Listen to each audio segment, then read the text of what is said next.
আসসালামু আলাইকুম রহমতুল্লাহ। প্রিয় দর্শক, কেমন আছেন? আশা করি ভালো আছেন। প্রিয় দর্শক, মাত্র 30 টাকার জন্য বন্ধুকে খুন করলো, গ্রেপ্তার করা হয়েছে সেই বন্ধুকে।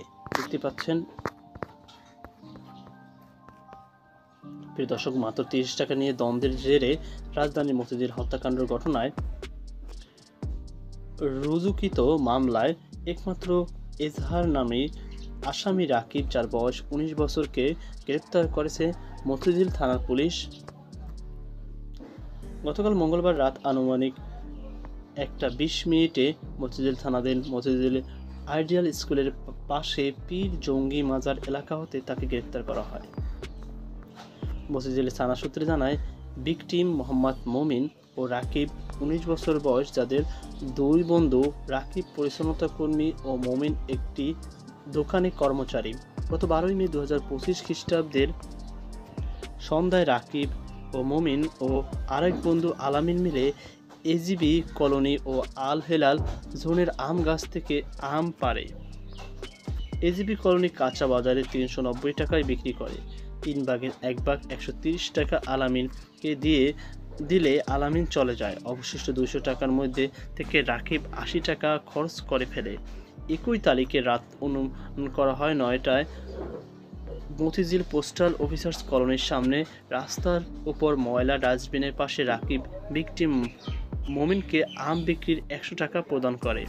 100 টাকা পেয়ে মমিন আরও 30 টাকা দাবি করলে রাকিব ও মমিনদের মধ্যে বাকবিতণ্ডা হয়। বাকবিতণ্ডা শেষে দুজন বাড়ি চলে যায়।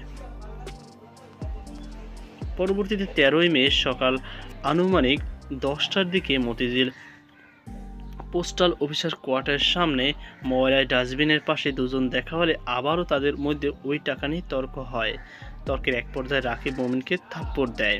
এতে ক্ষুব্ধ হয় মমিন রাকিবকে ইট দিয়ে আঘাত করার প্রস্তুতি নিলে রাকিব তার হাতে থাকা আম কাটার ছুরি দিয়ে মমিনের গলার নিচে ডান পাশে আঘাত করে। এতে ভিকটিম মমিন মাটিতে পড়ে গেলে রাকিব রিকশার দিকে এনে রিকশা যোগে তাকে ঢাকা মেডিকেল কলেজে হাসপাতালে নিয়ে যায়। কর্তব্যরত চিকিৎসক মমিনকে মৃত ঘোষণা করলে রাকিব কৌশলে সেখান থেকে পালিয়ে যায়। এই ঘটনায় ডিএমপির মতিঝিল থানায় একটি নিয়মিত মামলা রুজু করা হয়। মতিঝিল থানা সূত্রে জানা যায়, মামলার প্রেক্ষিতে মতিঝিল থানা পুলিশ একটি চৌকস টিম তথ্য প্রযুক্তির সহায়তায় 20 মে রাকিব হোসেনকে তা গ্রেপ্তার করা হয়। আসামি রাকিবকে আদালতে সোপর্দ করা হলে সে ঘটনায় জড়িত থাকার কথা স্বীকার করে। তো প্রিয় দর্শক, এই ছিল আমার হাতে সর্বশেষ আপডেট তথ্য এবং 30 টাকার হত্যার মূল ঘটনা। তো ভিডিওটি কেমন লেগেছে অবশ্যই কমেন্টে জানাবেন, আর এ থেকে সাবধানতা অবলম্বন করবেন। সকলে ভালো থাকুন। আল্লাহ হাফেজ।